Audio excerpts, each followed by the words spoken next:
সকলকে নমস্কার জানিয়ে আজকে আবার নিয়ে এলাম তোমাদের কাছে একটা নতুন রেসিপি। আজকে দেখাবো ভাজা মশলা গুঁড়ো করে বেশ কয়েক মাসের মতো কিভাবে রাখা যেতে পারে। তার জন্য এখানে কি লাগছে দেখো। এখানে গোটা ধনে আছে, গোটা জিরে আছে, গোলমরিচ আছে, রাঁধুনি আছে, পাঁচফোড়ন আছে, এখানে কয়েকটা লবঙ্গ আছে, দারুচিনি আছে, এলাচ আছে কয়েকটা, শুকনো লঙ্কা আর তেজপাতা। এগুলো গরম শুকনো কড়াইয়ে ভেজে পাউডার করে রেখে নেব।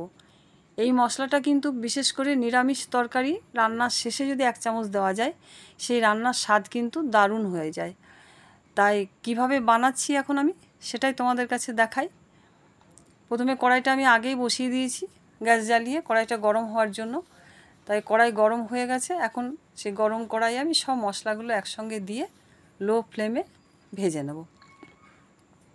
এটা লো ফ্লেমেই ভাজতে হবে, কারণ নিচে যে ছোটো দানাগুলো আছে সেগুলো বেশি আঁচ দিলে কিন্তু আগেই জ্বলে যেতে পারে, তখন মশলার স্বাদ বা গন্ধ দুটোই নষ্ট হয়ে যাবে।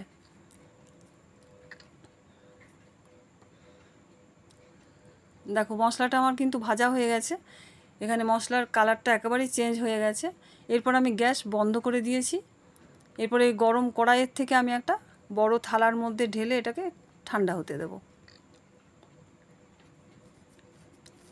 কিছুক্ষণ ঠান্ডা হয়ে যাওয়ার পর গ্রাইন্ডারের জারে দিয়ে এটাকে পাউডার বানিয়ে নেব।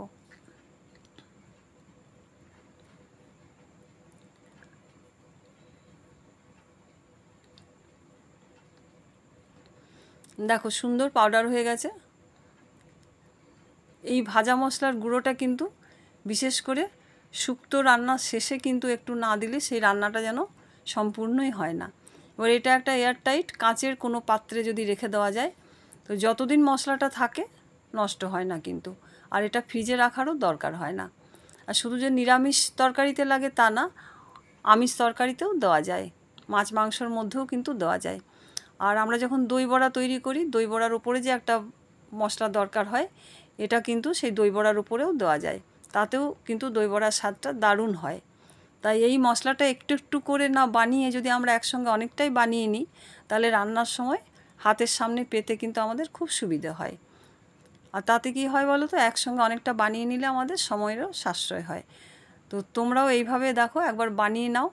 এই মশলাটা কিন্তু রান্নাতে ভীষণ কাজে লাগে। আমার এই মশলা তৈরি তোমাদের কাছে কেমন লাগলো কমেন্টে অবশ্যই জানিও। আজকে এখানেই শেষ করছি। টাটা।